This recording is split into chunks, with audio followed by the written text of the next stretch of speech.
Ruthlessly scientific. 1,400 videos. Nootropics, TRT, biohacking, energy, health. 2 globally shipped nootropic stacks. This is Cortex Labs. I'm your host, Ryan Michael Ballo. Welcome, everybody, to the live stream. Hope you're having a great week. It's Wednesday.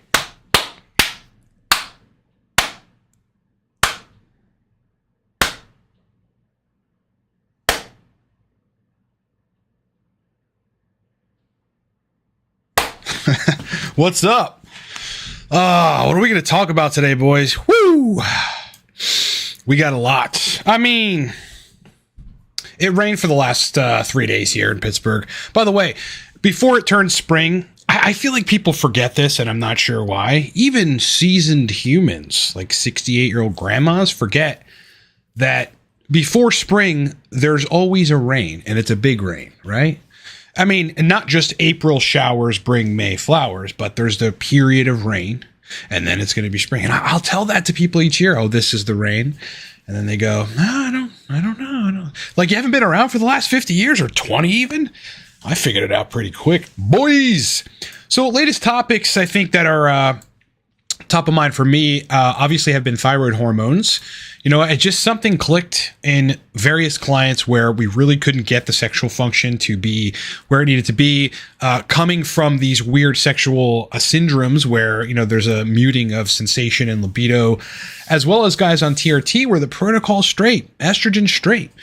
Nothing else works. You know, they just don't regain everything back until they either get on thyroid medication or until they, you know, naturally optimize thyroid hormones. So that is the reason for, you know, the last 2 pieces of content being revolving essentially around, look, optimize the thyroid hormones, guys. You know, I myself really didn't give it as much credence as I think it now deserves initially, because I never had to work on it to resolve sexual dysfunction, right? You know, and it looks like that was because the guys that we, you know, resolve sexual function and really didn't have thyroid issues. So that's that. I've got an upcoming deep dive for those of you interested on that, on exactly how just taking selenium moves free T3. I mean, we're talking about points, you know, points up in the scale, which makes a huge difference. So that's going to be a pretty interesting video. Other than that, I don't know. I've been doing a lot of consulting. I got a guy that signed on for a year. I love those because it's for a year straight. I really get to do damage and really get to modify someone's physiology in a positive way. It takes a long time sometimes for, you know, serious issues or things that, you know, people have a lot of goals around to fix. So looking forward to that. Otherwise, before we get into questions, Cortex stack is buy one, get one free for just a brief period longer. Okay, we run these twice a year, guys. That's the code. You add a bottle to your cart, you punch the code in, and it'll literally add a bottle for free on top of what you buy. The limit on that is 6 bottles. So if you buy 6, you get 6 free. If you buy 1, you get 1 free.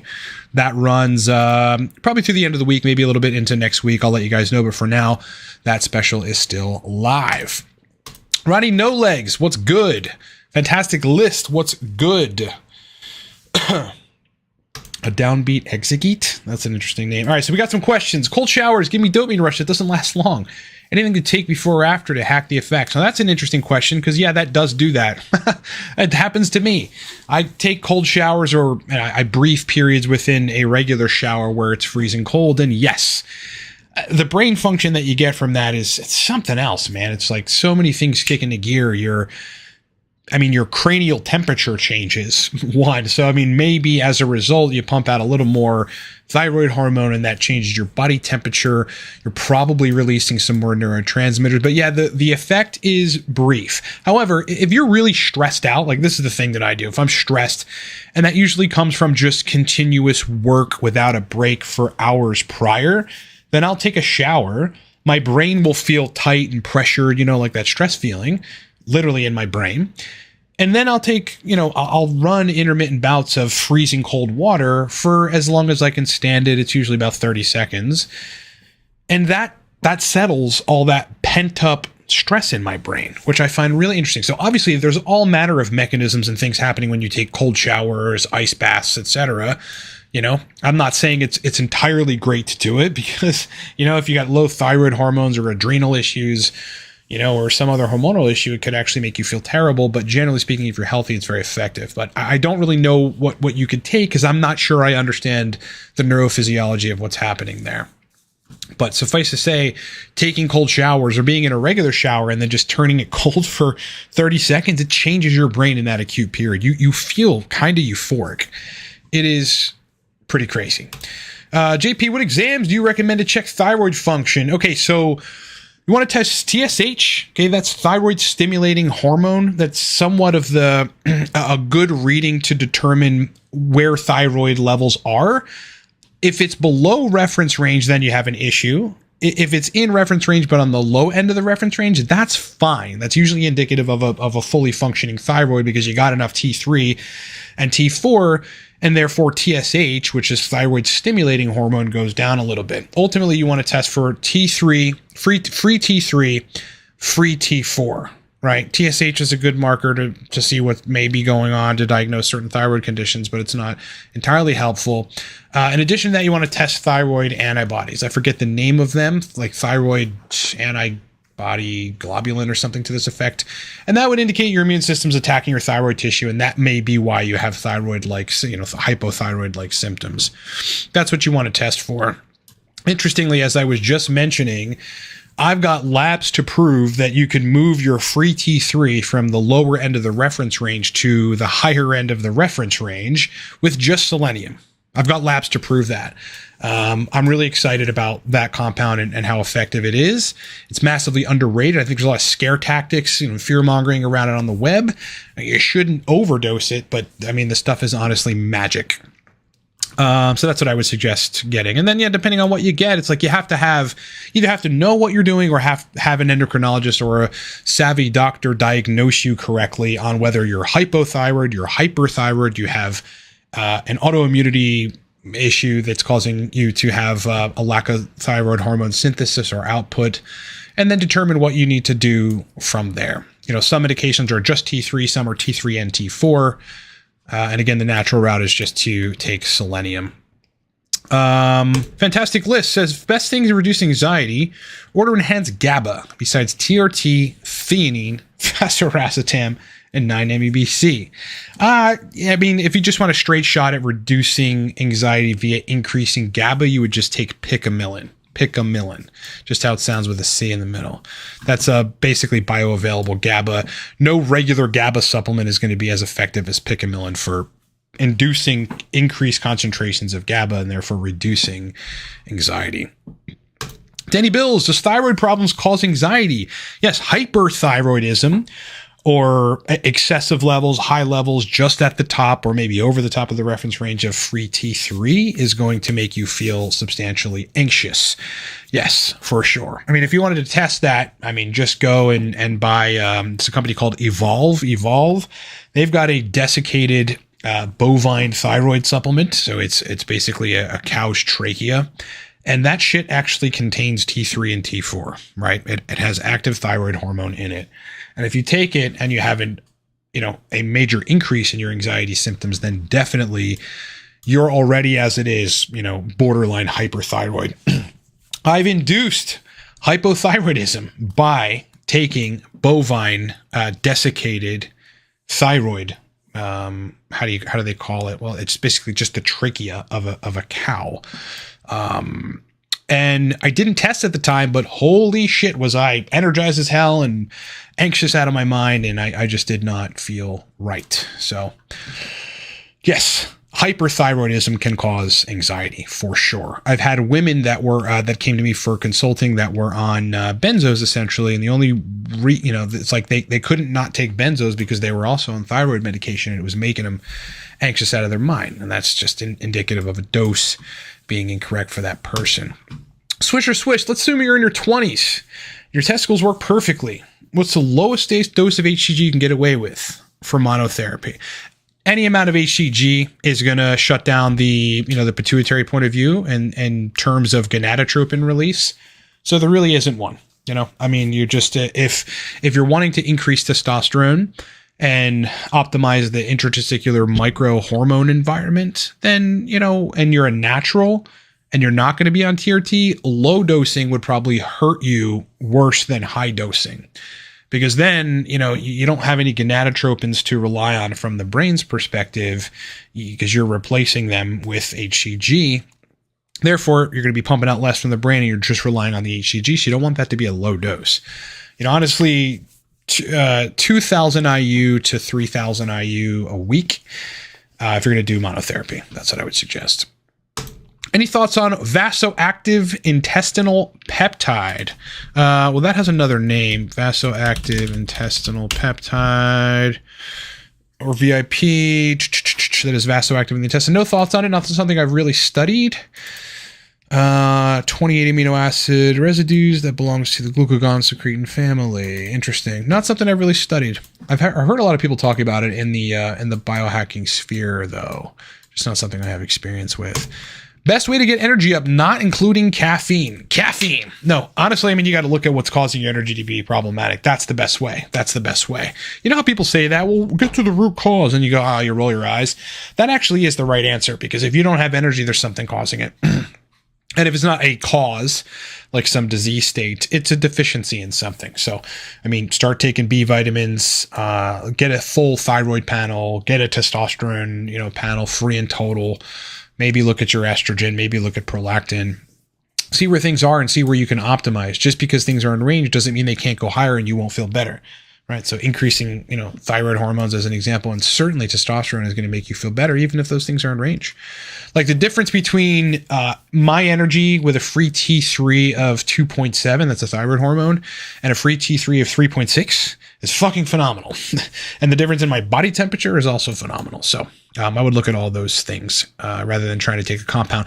You could take many compounds. You could take 9-MEBC. You could take modafinil. You could take Alcar. You could take teocrine. You could take dynamine. You could take theobromine. All these things are going to temporarily give you energy, but probably will eventually come with diminishing returns if you don't get to the bottom line.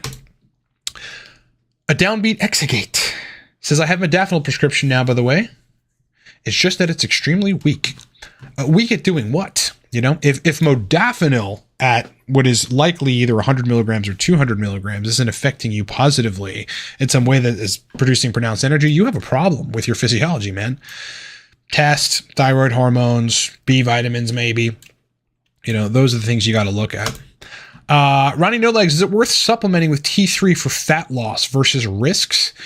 Well, you're your own. In some cases, yeah. Look, okay. I would say this: if hypothyroidism or suboptimal T3 is the cause of the fact that your metabolic function is slow and you can't lose body fat, or it's very hard to lose body fat, then potentially, right? Because you got to get that up anyway. I would certainly not supplement with T3 first. I would take selenium, give that about a month, and then go rerun T3 labs, free T3 labs. Guarantee you it's going to be higher. It's just you're converting more T4 right into T3 while taking selenium. It's one of the things that it's known to do. And I've got blood to prove it too. So I would do that. At the same time, yeah, what's your testosterone? Like when I got on TRT, the thing that I noticed as an older man, right? I'm not in my 20s anymore. Is that before TRT, even while I was natural with high normal testosterone levels, my calories wanted to partition more toward body fat before I got on TRT.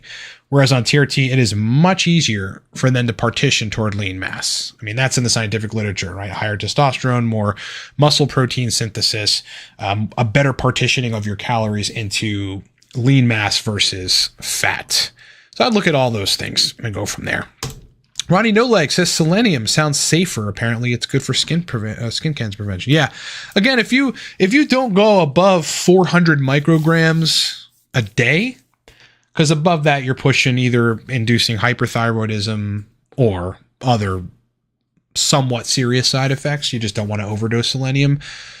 But under 400 micrograms a day, which is like double the dose of a regular selenium supplement, and nothing but benefits. Nothing but benefits. Talk to any endocrinologist worth their weight in salt, and they're going to tell you that selenium is a fucking great supplement to take. Someone suggesting armodafinil with KSM66 or Armour Thyroid. I'm not sure what you're talking about there. Arthur Sleep. Hi from the UK.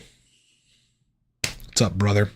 Any recommendation for hair growth, hair thickening? Nah, not off the top of my head. Because again, I wouldn't suggest going on 5-alpha reductase inhibitors like finasteride or others, even natural ones like saw palmetto, because they're systemic, and if I've done research on this and posted studies and did a whole breakdown on the post-finasteride syndrome video where you'll literally downregulate androgen receptor binding and activation in penile tissues from taking things like finasteride. So, I think, in our lifetime, there's going to be a solution for hair loss that doesn't come with side effects, that doesn't destroy people's lives and mute their sexual function. So wait for that. Otherwise, red light therapy on the head. There's like baseball caps that have like these red lights, infrared red lights. And, the marketing is marketing on it. Okay, they're marketing that it helps regenerate hair, but it doesn't seem entirely out of the realm of possibility that it is effective. Jeff, do you have to cycle HCG or can you run it long term? You can run it long term. I run HCG indefinitely. I don't intend to stop unless I feel like unless one day it causes some sort of weird immunogenic side effect or it's pushing estradiol past a range. But, all of the other markers that one should be executing lifestyle wise and otherwise to keep estrogen in range and controlled. All those things are in order. So I don't really see myself getting off of HCG. It does make a critical difference in libido sensation mainly. Obviously like load size, things of this nature on TRT. It makes a big difference. Yeah. Pick a million you can buy from, nootropicsource.com. Fantastic List says thoughts on microdosing psilocybin. Mentioned by Huberman. Yeah, I think it's great. I mean, I've done it several times, many different stints of microdosing psilocybin, and it would always reduce rigid patterns of thinking that I was having at the moment. And it made me reflect a lot more.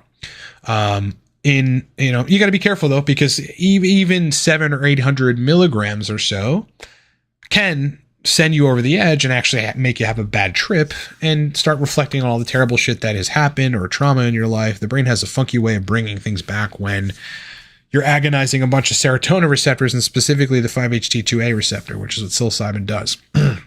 So just be careful. Yes, I have done it. And yes, it was awesome when it was controlled. Paul Hudson, hey Ryan, what's the ratio dosage of racetam and choline? There really isn't one. My personal recommendation is, let's take aniracetam as an example. I mean, that compound should be dosed between 300 and 800 milligrams. I mean, if you require more than that, you really got to look at what's happening with your brain physiology that makes you require such high doses of racetams to get a benefit. With a 600 milligram dose of aniracetam, I personally wouldn't be dosing any more than 75 milligrams of a choline source, like GPC or CDP choline. And I say that, people always look at me like I'm crazy and go, oh, the studies say this. And I just have to roll my eyes and go, I'm the guy with 16 years of doing this.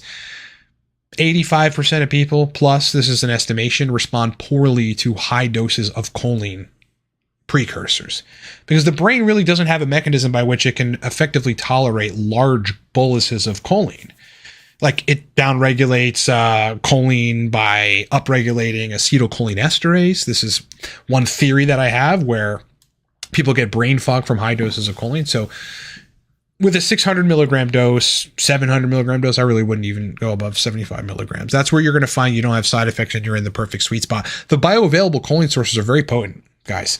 And city choline has like a 70-hour half-life and the absorption percentage is almost absolute, which means it's like 98% or something. Nootropic for getting started for procrastinating. I mean, take 100 milligrams teocrine, 50 milligrams theobromine and go to town. But you got to look at what is causing you to have, procrastination relative to your energy, relative to sex hormones, and possibly thyroid hormones. Odie is saying anything to help with jaw clenching calls from stimulatory focus into nootropics. Yeah, there's really that is indicative of excess levels of dopamine or just too high dopamine at that time. And that has happened to me before too. When I've taken too high of dopaminergic stuff. Yeah. There's really not a whole lot you can do about that other than let it dial down. And you know, in some cases you might have a trade-off there where you get less performance, but at least you don't have jaw clenching. You know, you don't want that to be a consistent thing. I have induced that with very many compounds, just experimenting with high potency dopamine compounds, and I was motivated as hell, and my libido skyrocketed, but my jaw was like wired shut. It was really weird. Rod Farva, trying 9-ABC thanks to your videos, going around 30 milligrams for 30 days, utilizing this in various things, but hoping that this assists with muted orgasm. Thanks for your videos. Good luck. Muted orgasms, it may help with. I mean, dopamine is pretty powerful for that. Dopamine functioning like the way it should be or optimal is powerful for that. But at the same time, so is testosterone, so is DHT, so is estradiol in the right range, and so are thyroid hormones. So you got to look at all that stuff. Ethan Hill, I have Torque Stack, UMP, which is uridine, monophosphate, and phenylpiracetam. How should I stack or cycle these for dopaminergic consistency and best results? Energy boost 7 days a week. Well, you know, right off the bat, I wouldn't be looking to take nootropics for that 7 days a week. It's just not sustainable, in my opinion. They're either going to lose potency or cause side effects. You got to be real careful with modifying neurochemistry at this level. So 5 days on, a couple days off, and unless you have a stack that is targeted toward everyday use, like both of our stacks are for everyday use, because there are compounds you can take that you can take every day, and they're not going to cause symptoms eventually, or you're going to run into some sort of downregulation of the response. But a lot of nootropics you can't do that with. So, you know, if I were you, I'd simplify it, run Torque 5 days a week and call it a day. If you need to add something onto Torque for, you know, some extra stimulation, I would capitalize on what's already in it.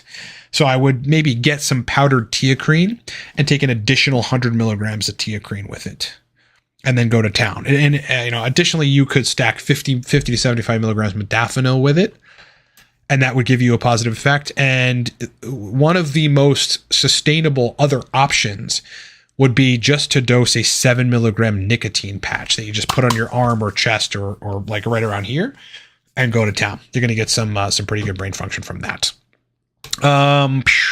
Just eat some Brazil nuts a day. Couple Brazil nuts a day. Selenium galore. Absolutely. Yeah. You're not lying. Brazil nuts contain a good degree of selenium that is bioavailable. You know, so if you're looking to optimize T4 to T3 conversion and have better thyroid hormone output, better body temperature, better energy, better sexual function, then eat Brazil nuts or get a selenium supplement. What supplement is closest to giving you TRT effects? I mean, any dopaminergic stimulant is going to give you acutely the brain side of TRT, right? Energy and dopamine energy. Other than that, not a whole lot, because TRT, in addition to that, it's just like you feel more confident, you feel like more like yourself. You have sustenance in your energy. You don't have bursts of energy that maybe last 5 or 6 hours. You just have streamlined energy. It kind of lasts all day. Frenchie's going to throw out that Clomid sucks. I don't disagree. I don't disagree that Clomid sucks. You know, I mean, okay, you're blocking estrogen receptors so that, you know, the feedback mechanisms help you to produce more intratesticular testosterone. Okay, well, great. Guess what? Doesn't mean you're blocking estrogen production in the serum, and that's still doing something. Most people have a really rough time because the dose is too high for them on Clomid, and they end up feeling very shitty. Minoxidil, I'm not sure if that's systemic DHT inhibitor. If it is, no go. Ethan Hill, thoughts on St. John's versus saffron for the inhibition of dopamine and serotonin? Well, SJW actually does contain some serotonin reuptake inhibition properties, whereas saffron does not, to my knowledge. Yeah, the primary benefits of taking saffron are actually anti-inflammatory effects that happen among neurons. It's like blocking TNF alpha and a bunch of other highly inflammatory chemicals that can wreak havoc on brain function. Whereas SJW is a mild serotonin reuptake inhibitor, does force a little bit of dopamine release. You know, those are two different things. Safest supplement to boost serotonin would be it'd be a probiotic that has species in it that are targeted toward building serotonin. That would be my suggestion. And the best way to figure that out is to, you know, look at a probiotic supplement, look at the individual species and see if they're serotonin producing species. And if they are, take them. And you'll notice a big difference. Like, again, if I ever feel like I'm low on the serotonin side, which is usually defined by a mood that's a little meh, as long as all other things are correct, then yeah, start eating yogurt. Particular yogurt, like a particular brand of yogurt. It's called Noosa. And within a day or two, I honestly start feeling better. My mood is better. That is what I think you should do. Ethan Hill, how can some people smoke cigarettes, eat like shit, and still feel fine to be motivated? Well, I mean, a good degree of what is helping them to, helping them to reduce oxidative stress, to have energy, all those things are pretty straight in their lives, right? They don't have any autoimmune issues. They probably didn't get COVID, or if they did, it was in and out, and they didn't get any long-term, histamine firing or mast cell disorders from COVID, which some people get. Probably because of their genetics, but at the same time, probably because their health is in a good place as it is, right? Like testosterone's probably high, thyroid hormones are probably in a great place, neurotransmitters are probably firing really well, and that may be based on their diet. It may be based on how much they exercise. Look, when I was in the military, I smoked fucking 2 packs of Miamis, which are terrible cigarettes you can only get in Iraq or overseas, when I was in Iraq, a day. But before that, in Garrison or in Fort Hood, which is now Fort something, they just changed it, which is stupid. I smoked a pack and a half of cigarettes a day. Everybody in the Army smokes, by the way. Everybody in the Army. I mean, you'd be hard pressed to find someone who doesn't smoke. And guess what? I was running turkey runs every morning, 5 to 10 miles. Didn't make a difference, man. But I can tell you that it probably did make it so that I did not damage myself while I was smoking when I was younger. Or at least inhibited some of the damage to a large extent. Would I have probably been better on those runs if I wasn't smoking? Maybe. But I was like right up there with like the people setting records for the 2-minute mile. And when we would run 10 miles, I never fucking fell out. And I was smoking like a chimney. So genetics and how healthy you are generally, what your testosterone levels are, thyroid hormones, all that stuff, your diet, all that stuff. Is dimethylglycine good for test boosting? I don't know that it has a mechanism that will facilitate testosterone. I'm not really sure. David Finnegan, today I tried modafinil at 85 milligrams for the first time. Felt positive effects for a few hours, then felt fatigued after and crashed in motivation. Took the same dose and nothing happened. You're either using too much dopamine that you don't have, brother, or, I mean, somehow you don't have, okay, if you try to stimulate yourself with a nootropic, but your body doesn't have the, I don't want to phrase this without sounding like woo-woo. All the science people are going to be like, what? without having the framework built in to sustain energy otherwise, like testosterone, thyroid hormones, proper sleep, pretty good diet, well then, overstimulating yourself just via inducing the neurotransmitter side of things may have some sort of negative carryover effect to some other system which isn't optimal, and that's going to make you feel terrible. As an example, like if you have super low testosterone and super low thyroid hormones, if you're hypogonadal and you're hypothyroid, but then you take some nootropic stimulants because you feel shitty, you might feel good in the acute period, but then when they wear off, you're going to feel worse, right? Because you just burnt this energy that your body isn't really supporting. Like your body isn't even equipped to have. That's the answer to that question. Better nootropic versus, Ritalin versus, wait, what? What is better? Okay. Rephrase your question. Best pastime in the military, smoking. Absolutely, man. There isn't a mother effer in the Army that doesn't smoke. It's very, very rare. Especially infantry. I was a scout, so yeah, basically infantry, just more elite. Ethan Hill, cigarettes made me feel inflamed and very depressed as much as I love nicotine. Yeah, just run nicotine patches. I mean, I can't see smoking, even though some people are able to get away with it. I've known guys, I worked a security job after I got out of the military for a brief period, and there was a dude who was pushing 70. It was a BMW factory, and he was like a worker at they had temps and they had actual BMW employees, and this guy in the warehouse was grandfathered in for 20 years, smoked like a fucking chimney. Guy was 70 years old, happy as hell. He's probably now 80, 9 and healthy. Some people can get away with it, but other people, they just feel terrible. Ryan, do you do a PE protocol? I don't know what you mean by PE. Premature ejaculation?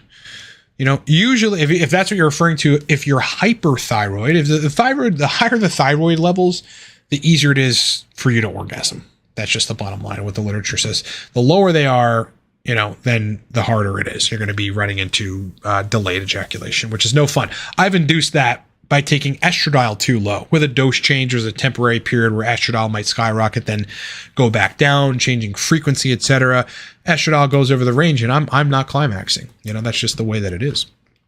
And you can find that across the boards in all the TRT forums. Yes, I've seen this study, and these were people that were 50 or older, and there were a lot of other cofactors. You have to read the whole study and factor in the whole every different element of it, including the dose. So the doses that you would give to a person that's trying to optimize brain performance in a nootropic capacity are nowhere even close to that. So, you've got to take every single thing in context and understand that chemistry is specific.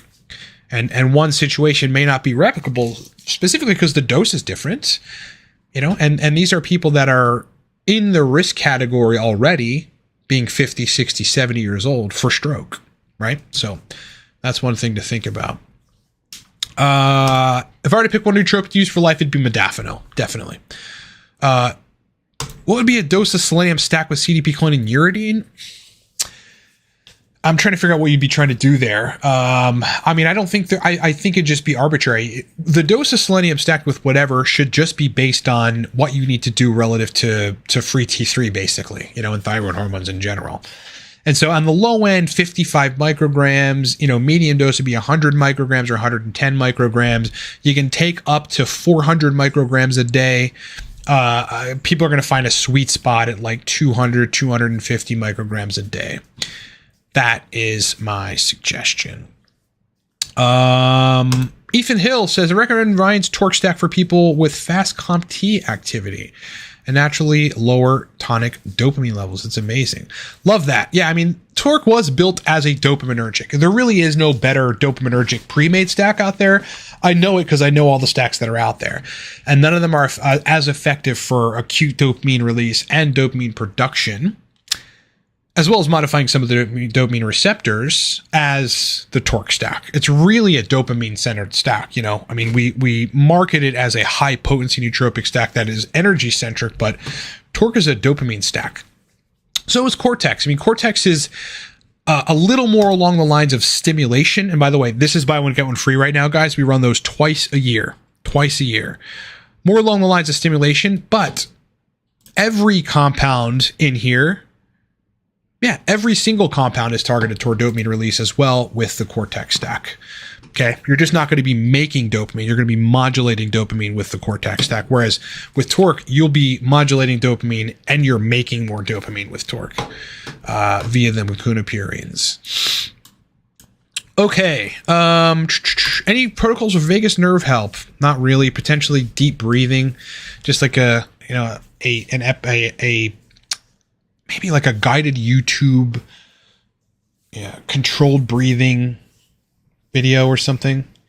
I don't know. I can tell you breathing is very effective, for certain elements, like for just getting you to reduce anxiety, for clearing your digestion. A lot of people's digestive disorders are at least not helped by the fact that they're anxious. And if you take some time to just breathe in and out very slowly, very deeply for a while, then your brain and your nervous system kind of just starts breathing like that automatically. And then it changes your whole state, dude. It's pretty epic. Prince of Pips just jumped in. Have we talked kratom yet? What's the best way to undo the damage? Look at serum prolactin levels. If they're high, you take 0.25 milligrams cabergoline once or twice a week to get them back in range. That should suffice for, as long as you're not continuing to agonize the mu opioid receptors. I think you should be fine thereafter. Get prolactin in range. Once you do that, then gonadotropins will resume their normal pulsatile signaling. I don't know how much time it will take. It could take a month. It could take less. It could be immediate. It could be 3 months. And then your serum testosterone levels are going to raise again where they should be.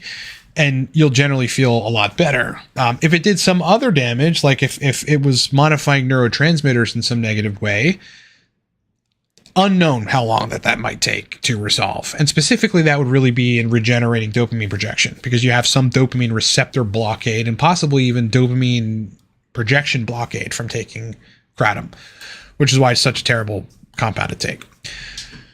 So look at prolactin, get it down, look at your sex hormones. Ultimately, if you need to go on testosterone, go on testosterone. I bet you feel 1,000% better if you do, and go from there. Yes, I take a B complex every day. Yep. It's in a multivitamin, multi-mineral by Men's One a day. So it's got just about the RDA for everything.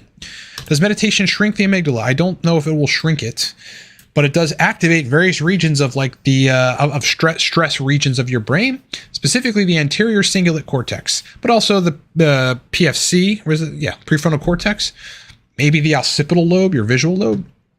So there is a lot that meditation can do. Where can I find info on how to use peptides? YouTube, basically YouTube, Reddit as well. I mean, I don't know if Reddit has a peptide like subreddit, but if you go to the testosterone subreddit or the TRT subreddit, even the steroids subreddit, there's going to be some good information regarding peptides. Thoughts on chess? I think it's pretty cool, man. I think it's certainly an intellectual game. I'm not good at it. I've not played it in many years.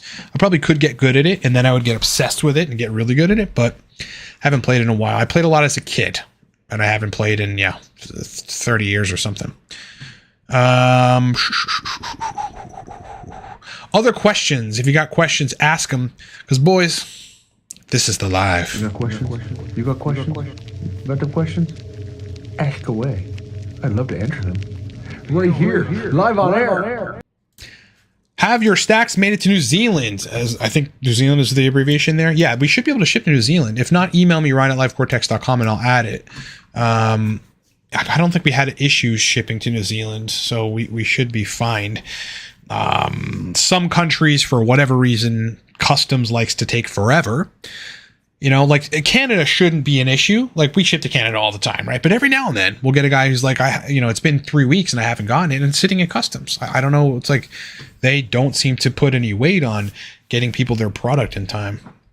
If you had to put Cortex and Torque together as third stack, would you change those existing doses? Not sure what you mean. If you had to put Cortex and Torque together as third stack, would you change the doses? If you were to take them together, I would probably take 1 capsule of each instead of 2 capsules. I mean, people do take Cortex and Torque together, and then they're just like, super energized.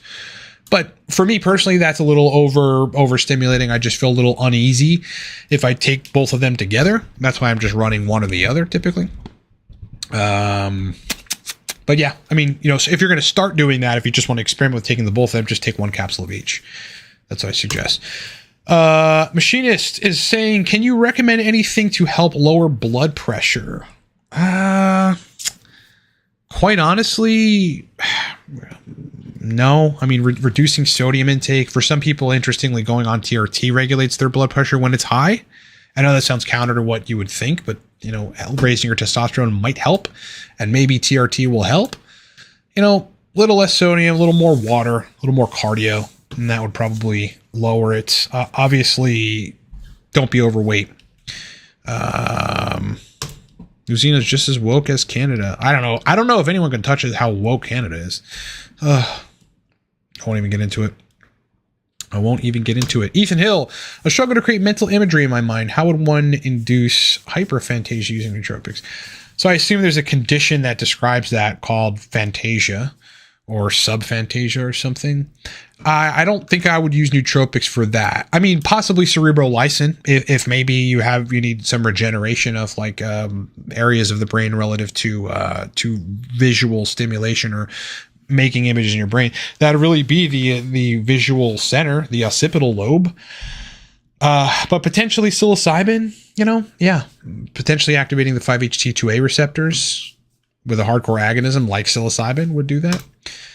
Paul Hudson, what's the best racetam in my opinion? God, it's so hard. I mean, because they just do different things. Like if I'm going to the gym and I need a lot of energy and I don't feel particularly great, phenylpiracetam's great, right? It's great. It's actually banned in USADA and a bunch of other doping agencies, sports doping agencies. But if I want to sit down and do create a new course or something, it's going to require some cognitive work, I'd much rather take aniracetam. because it makes my brain work a lot more efficiently and memory capacity and just information in, information out, all that kind of stuff. Jeff, how would you raise estrogen besides the usual bad habits? How would you raise estrogen? Booze, weed, etc. Human chorionic gonadotropin. Yep, take HCG. That will definitely raise estradiol concentrations. Yeah, and the higher you dose it, the higher the estrogen is going to go, assuming you have testosterone to, in the mix, like TRT or even your regular innate endogenous testosterone. That stuff is just known for hyper upregulating the testicular environment, the testicular hormone microenvironment, which is definitely going to, make you aromatize more. Fantastic List says, can you switch between different racetams 5 times a week? You can, certainly. I mean, that'd be a good way to not run into essentially a tolerance with a given racetam. That's the thing with racetams. You take them 2, 3, 4 days in a row, you'd probably be fine, but on day 5, it's going to be less effective. Day 6, less effective. Day 7, maybe not effective at all. So you definitely do got to cycle them. Mechanisms run the gamut on how you could develop tolerance to that. But suffice to say, you definitely do. Best supplements for someone who smokes pot at night. Anything cholinergic to help your brain to, not have deficits in the firing of acetylcholine. There's a lot of disruption of coordinated systems and modification of neurotransmitters with cannabis. So I'd be taking Alcar, possibly some citicholine, maybe some uridine. Best racetam to stack with phenibut, phenylpiracetam, definitely. What vitamins and minerals are required when using modafinil? I think you would be intelligent to take mucunapurines the day after you take modafinil. Because look, I mean, you're inhibiting the dopamine transporters, which means you keep more dopamine around. None of it's stored away for later use. So you kind of temporarily deplete dopamine for some people. Depends on where your dopamine stores are when you take modafinil. So if you take mucunapurines the next day, well, then you're elevating, you're giving yourself some more precursor to rebuild that dopamine. Ethan Hill did a Spectra cell test and said he was deficient in folate, magnesium, and borderline in vitamin D3. Total T is 640, free T is low, 62, and prolactin is 17. Are these deficiencies the root cause? I don't see folate being the root cause. Vitamin D almost definitely is causing you to have, some sort of issue. Maybe the low free T. Magnesium, I don't really see that interplaying significantly, but who knows? I don't know why you have prolactin at 17, though.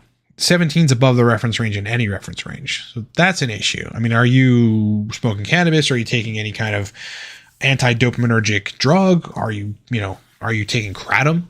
Because those things would raise prolactin. Is your estrogen too high? Because that'll raise prolactin depending on the person. So those are things that I would look at.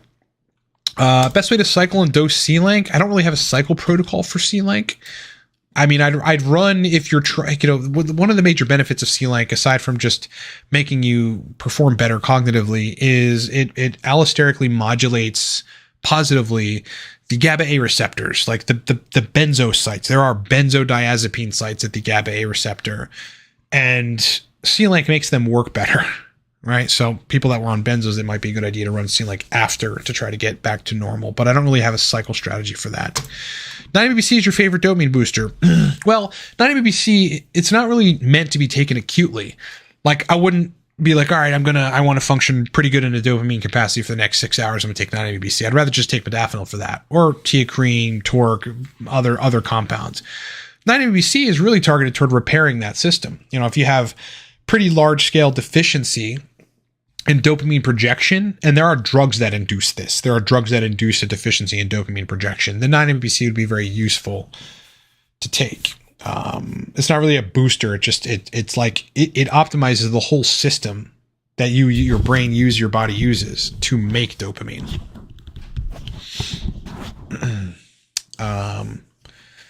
Specifically in optimizing the synthesis enzymes. Other than Alcar, have you been taking other types of carnitine? Nope. Yeah, I've taken L-carnitine L-tartrate to try to upregulate androgen receptor function. That was like in a combo of 19 other supplements that I was taking to try to optimize natural testosterone, and then it became diminishing returns. So there's that. But no, I like to stick with Alcar. It's tried and true for me. One day maybe I'll do some injectable L-carnitine. I don't know. Vigorous Steve says it hurts. Like it actually hurts when you do it. So I'm not sure if I want to do that. How important is folate for dopamine synthesis and motivation? I'm not entirely sure that it's critically important. B5 and B6 are much more. B1, B5, and B6, specifically B6 is much more important for dopamine synthesis than folate. Blind Robert Evans, is 15 milligrams on ABC enough? Yeah, it is. I mean, the research is 10 milligrams or above and for more than 10 days. Yeah, not less than 10 days. Does theacrine impair sleep like caffeine? It can, if it's taken too late in the day, certainly. Ethan, currently having ongoing gut issues. I'm resolving with success and have been on carnivore for 3 months. Felt the best I've ever felt. That might explain my prolactin. I don't know a mechanism by which this could do that, but I can tell you carnivore consistently isn't healthy. You need carbs. You're going to, the wheel will fall off the bus eventually. You might go hypothyroid. I mean, I'd look at your free T3 right now, or after 6 months of carnivore, and it's not going to be in a great place. I can guarantee you, and your testosterone as well. Those diets are good temporarily. They're good long term if you can do carb refeeds. Do a carb refeed twice a week, at the very least once a week. You need the carbs. I'm glad you feel good, but that's usually induced by catecholamine honeymoon. That's the term for that, which is that you've got excessive levels or high levels of catecholamines because, who knows the mechanism? Probably the fact that you're having to work on overdrive to convert your fatty acids and your amino acids into glucose because your cells need that. But if that's fussing with thyroid hormones, then yeah, you might have elevated prolactin as a result of that. In the scientific literature, just so people understand, there are cases where people had an MRI, had a mass in their pituitary. They diagnosed it as a prolactinoma, a prolactin secreting tumor, where really they found out the root cause was severe hypothyroidism manifesting as a pseudoprolactinoma. And then when they got the hypothyroidism and checked, the prolactin went back in range and the tumor disappeared. Pretty crazy. I don't think you have a tumor though. Sean Steve, is any way to get rid of tadalafil sinus congestion, particularly post-ejaculation? So you have that post-ejaculation? That's weird. Not really. Look, the sinuses, okay, so, you really ought to study a woman, I think it was a man who became a woman, named Jamie Kaufman. Jamie Kaufman. She's either a gastroenterologist or has a background in gastroenterology, or I think she's an otolaryngologist.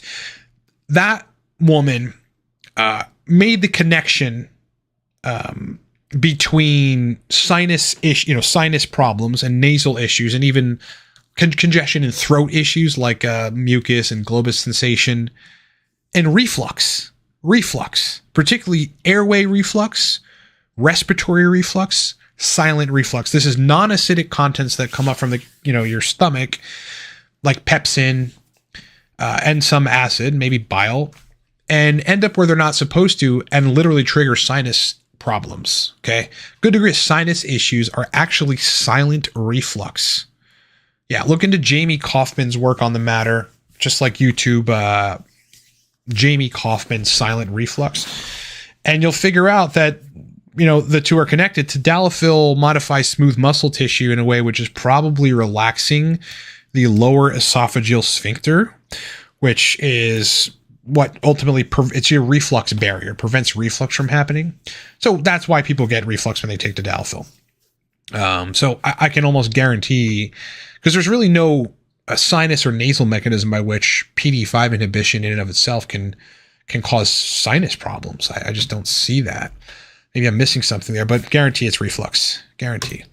100% with you. Great short-term gut reset. Long-term keto, you should have at least carb refeeds. Definitely. DJT, the man. But being ketosis feels amazing. Yeah. Long-term, you will feel terrible. But yeah, I agree. I agree. Short-term ketosis, it can feel very good. Before the point that the wheels fall off the bus, it feels great. It feels like a drug. After that point, how do I put this diplomatically? You're fucked. Okay. Thoughts on Sustanch? Pretty useful if you don't have a whole lot of other things that are causing you to have low testosterone. Useless if you have major problems that are causing you to have low testosterone. Completely useless. It all depends on the person. Best form of vitamin C, don't really know. Artificial stuff not good leaves me wondering if I should try to get the stuff that comes from cherries. I'm not a specialist on vitamin C. I have just taken regular powdered vitamin C when I needed it. I've got a whole bag of powdered vitamin C. Yeah, that's essentially it. Alcar messes up someone's stomach. I wonder what the mechanism for that. I mean, there is a cholinergic mediated mechanism where extra acetylcholine, which Alcar will induce or invoke, may make you make more hydrochloric acid. If you're making more stomach acid, then that could be the basis of this issue. Maybe you have a whatchamacallit, not a tumor, I can't think of the word. An ulcer, potentially an ulcer. Is boron good for lowering SHBG to increase free testosterone? Historically, yes. It has been touted as being effective for doing that. The best way to lower SHBG, however, are exogenous androgens or something like Proviron. My unconscious is mine, says I started selenium last 5 days after your video. Awesome. Hope you're doing well with it. Be sure to, I hope you got a benchmark for where a free T3 was before so you can actually see what it's doing, and then test free T3 about a month after. But, pay attention to your energy, your body temperature. If you're someone who's cold all the time, you're probably not going to be cold anymore after a certain point. Once you start making enough thyroid hormones from having selenium in the picture, like a lot of things change. If I have better erections, better libido, a lot of positive changes after taking selenium. Your brain's going to work better. You're going to be aromatizing a little less of your testosterone into estrogen. Selenium is the most underrated supplement. One of the most underrated supplements I think I can think of that I've really ever come across. I do not have the motherfucker mutation, thankfully. Anorastam versus Pramorastam, different things. I mean, Pramorastam is a hard one. It's hard to get people to respond great to it. There just tend to be side effects, whereas Anorastam is much easier to dose without side effects. Guys, Cortex stack is buy one, get one free. We do not run these often, twice a year. And this is one of those 2 times. Code for that is cortexbogo. You add a bottle to your cart, you punch the code in. It will give you free, per whatever you buy. So if you buy 4 bottles, you'll get 4 bottles for free. Up to 7. I think it's 7. The cutoff is 6 or 7. Cortex stack, buy one, get one free right now. Any more questions, guys? You got questions? You got questions? Got the questions? Ask away. I'd love to answer them. Right here, live on air. If you got them, ask them, and I'll answer them. Thoughts on pregnenolone and DHEA as a supplement? I think they're pretty effective. I mean, they may marginally raise your testosterone levels, make you generally feel a little stronger. If you're not on TRT, if you are, they'll supply you with the neurosteroids. You need to have some GABA modification to more positively influence your mood on TRT. That's one of the benefits of taking HCG or pregnenolone DHA on TRT. Other than that, I don't want to call them overrated, but I'd say they're marginally effective. Mark is saying, do you think CDP choline is good to counteract an anticholinergic medication? I would say yes, so long as the anticholinergic medication isn't blocking acetylcholine receptors. If it's just reducing projection or reducing acetylcholine quantity, then sure. But if it's blocking the receptors, I'm not sure that choline will even be useful. It may go in there and essentially remove the other ligand from the choline from the acetylcholine receptors and bind to it instead. You may be better off taking nicotine because it has a higher affinity than even your inborn acetylcholine to the nicotinic acetylcholine receptors. I am 39. I will be 40 in about a month. I'll be 40 years old in a month. Curcumin, I think all these individual supplements, they have their roles. I think there's some potent anti-inflammatory effects from curcumin. Definitely anti-inflammatory. I don't think there's any question about that. Other than that, not a whole lot. Any thoughts on cerebral lysin and mitigating hair loss from increase in BDNF? Well, I'm not sure that you would actually have it. I just got finished a cycle of cerebral lysin, had no hair loss. I have good hair genes, so I really don't know. mitigating it. I'd have to look at if there really is an interplay there and what the mechanism is. And then I'd be able to tell you, but off the top of my head, I don't know. Even Hill, thoughts on Dave Asprey? Well, I'll say this. I think that there are two categories of biohackers. There's the biohacker that, wants to cater to the masses that don't really want to be scientific and don't care. And so they'll say, like Asprey will say these very generic things, but are like, makes him sound like he's pretty much into the literature or smarter than the average person relative to like science stuff. And so people believe him. However, I hate listening to Dave Asprey because I'm like, okay, well, where did you hear? Like, how aren't you sourcing the paper you heard that from? Like, that doesn't even sound like some scientifically conclusive thing. He just says things like that I'm not sure can be backed up anywhere. I'm sure some of it can. So, yeah, I mean, I think he's a smart dude. Certainly. I mean, he's a great entrepreneur, great marketer.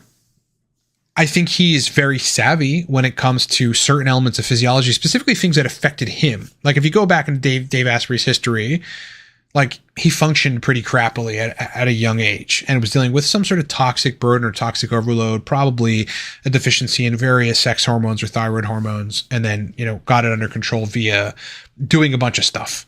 So, interestingly, though, I mean, a couple years ago, there's footage of him on the web. For a brief period, he looked like shit. He just looked old and fucked up. And here's the grandfather biohacker. I'm not sure how that happened. Maybe he was sick or something. But I mean, we all have stints where we don't, look our best. But yeah, generally smart guy, a little too salesy, markety. I think he needs to be a little more scientific, or me to take him seriously, or more seriously, because I take him seriously. And that's what I would say. Thanks. Thanks for the birthday wishes. Nick, booked an email consult. How do we get started? An email was 100% dispatched to you if you booked a consultation. So check your inbox and check your spam folder. Yeah, when email consultations come through within 24 hours or so, an email is dispatched to you asking you questions about the fact-finding part of the process. Like, hey, what's your situation? If it's a TRT protocol, it's asking you about your protocol, what the dose is, et cetera. If it's something else, it's asking you what your situation is, if you have labs, et cetera. So please check your email. You ever use CBD oil? Thoughts? Yes, many times to reduce anxiety back in the day. I haven't taken it in quite some time. Parker, where do you see yourself living in the future? Interesting question. Where do you see yourself living, Parker? Are you going to stay where you're at, man? I don't know. I live in Pittsburgh and I love the city. There's a lot to do. I've met a lot of great people here, men and women. And, I don't intend to leave. I don't intend to leave anytime soon. Florida is always an attractive option. It just is, because there's a lot down there that makes the state really great. But I also kind of like when the seasons change. I don't love how long winter is here, but I like when the seasons change. And there's something about, I've always in my whole life been in the Northeast, with the exception of Fort Hood for a brief period and Iraq for a year and 3 months. Otherwise, all Northeast. So I'm used to it. So probably Pittsburgh. Yeah. But my house now, my next goal is to buy a big cabin with many acres. And so I'll be in a big cabin with many acres, probably in the outskirts of Pittsburgh. We'll see. Rastan that approves mood the most, probably phenylparastim. Don Stabin, anything better than a Arimidex to control estrogen conversion? Yes. Well, better, nothing as effective. No, besides exemestane, nothing as effective. Better, meaning generally better for your health, it would be optimizing thyroid hormones, and specifically to just taking selenium will inhibit aromatase to enough of an extent where you'll have actual serum estradiol that lowers. It's also like blocking, promoters of aromatase expression and modifying estrogen receptor, either quantity or function, in Sertoli cells, which are intratesticular. So taking selenium in and of itself, or getting on T3, getting on thyroid medication, or optimizing T3 is going to all essentially lower estrogen via modifying aromatase. Yeah, that's what I would look at. If you're on TRT, so you're on 200 milligrams a week. If that dose does you well, I mean, where is estrogen going? The best thing you can do if it's sitting at 70 or 80 is lose a bunch of body fat if you have it. Don't drink any alcohol. I mean, just don't drink. start taking selenium or working on thyroid hormones, whether that's actual thyroid medication if you're deficient or close to deficient, or just taking selenium. If doc won't prescribe that, but you are close to deficient, maybe look into taking desiccated thyroid supplements, which actually do contain T3 and T4. The amounts of them that they don't specify because they can't, because it's a supplement. So you got to be really careful. You might, just induce hyperthyroidism by taking too much of them. So you just got to be a biohacker and do it responsibly. And therein, you will certainly optimize reducing aromatization. Do you know Alex Becker? You somewhat remind me of him. I may have seen. I feel like I don't know. I feel like there's a guy in my head that I think is named Alex Becker that built some or was marketing like a software that prevented fake clicks on Google Ads. If that's the same guy. Dave Aspert just said omega-3s are possibly bad for you on a recent podcast. Maybe he found something, that we need to look at. Again, Asprey is not a complete idiot. I mean, I don't think he's an idiot at all. I just think he's very markety, very salesy. Great, he's an entrepreneur. He's got a business. I get that. But some of the stuff that he says, I'm like, it's not stuff that I would say. Right? Everything I say, I'm like referencing a paper in my head. I'm not just saying it. And I don't think Dave does that. So he does a great job of convincing the people that read blogs and take their health advice, but not people like you who watch YouTubers that read scientific papers all day and aren't do this for a living or do this for a hobby. I do it for a hobby and a living. But maybe there's something to it, man. Maybe there's something to it. Not saying the guy's an idiot. He has highlighted some very important things, particularly mycotoxins in coffee.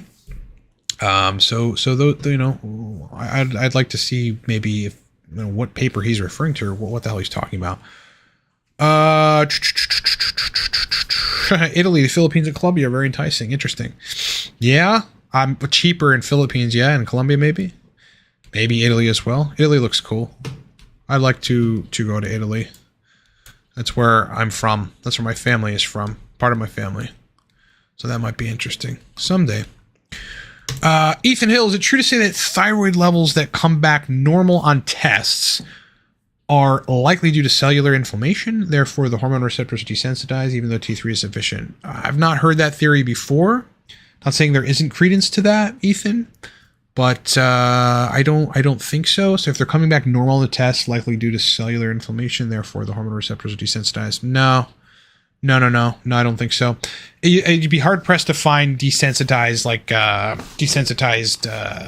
the thyroid hormone nuclear receptors. No, I mean, you maybe could do that by going hyperthyroid for a very long time, but I don't think that that's something that can happen very easily.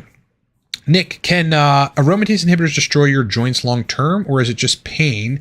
Was the cartilage actually getting damaged? Yeah, typically the phrase for that is transient arthralgia. Where serum, look, estrogen is very critical for the maintenance of joint health. It's just the bottom line. And you got joints everywhere. You have joints in your neck, and without adequate levels, like with deficient estradiol, which by the way, the range is like 0 to 29 picograms per milliliter or 0 to 42 picograms per milliliter, depending on whether or not you're looking at Quest or LabCorp. 0 is not fun. You don't want to be at 0. That should be like 20 to 29 or 15 to 29 or 15 to 42. Do I think that you could do damage to your joints long term by continuously dosing Arimidex? I think the answer is yes, you could. If you're taking too high doses consistently and you're lowering the estrogen to these bottomed out levels, AIs in and of themselves aren't toxic. They're relatively innocuous drugs. It's the lowering of serum estradiol and your body staying in that state that is really problematic. Like you just don't want to do that. You don't want to keep estradiol very low. So, answer your question is, yeah, if you take high doses of AIs for a long time, you're probably going to have some joint damage. Specifically bone mineral density reductions. That's in the scientific literature. That's why, again, they're tricky drugs to take. If you have to take them, you got to take them. You just got to dose them carefully, but do everything you can to promote a reduction in aromatization so that you don't really have to take them. Like, as an example, just so I can see, because of this stuff, and the literature says, hey, you should go on a drug holiday of Arimidex if you're taking it consistently. You should stop taking it for several months, just in case there's bone mineral density issues, and then perhaps resume taking it. I took my TRT dose down to 70 milligrams a week with 800 IU or so HCG a week, just to see, okay, what would that do? What would that do to my strength? I didn't really care about that. I was like, what would it do to estradiol? Because I'm not a heavy aromatizer, because I don't have body fat, I don't drink alcohol, thyroid hormone's in a great place. My estradiol went to 13, naturally, from 70 milligrams test. No AI, right? So obviously, I'm better off at 120, 130 milligrams to keep estrogen in that sweet spot range of 30 or so picograms per milliliter. So, and when I went to 13, as is the case, historically, when I took estradiol below 15 with an AI, I felt fucking terrible. Oh, experience on fastorastam, calming, chilling, helps people sleep better. Pretty epic compound. Matt Justice saying Dave Asprey looks a little feminine in the past 20 months compared to previous. No thanks, something is up. Yeah, something's weird. Maybe he's unhealthy, I'm not sure. Guy talks a lot about testosterone, but he certainly doesn't seem like he's using it or is optimizing his own testosterone. Which I totally find that bizarre. If you got a biohacker that isn't in great shape or jacked or semi-jacked, you got a problem, man. Because biohackers aren't just looking to optimize, brain physiology. They're doing everything. They're trying to optimize everything. I had a period where I didn't look jacked and I was certainly out of shape. And that was really due to the fact that I was in a terrible relationship.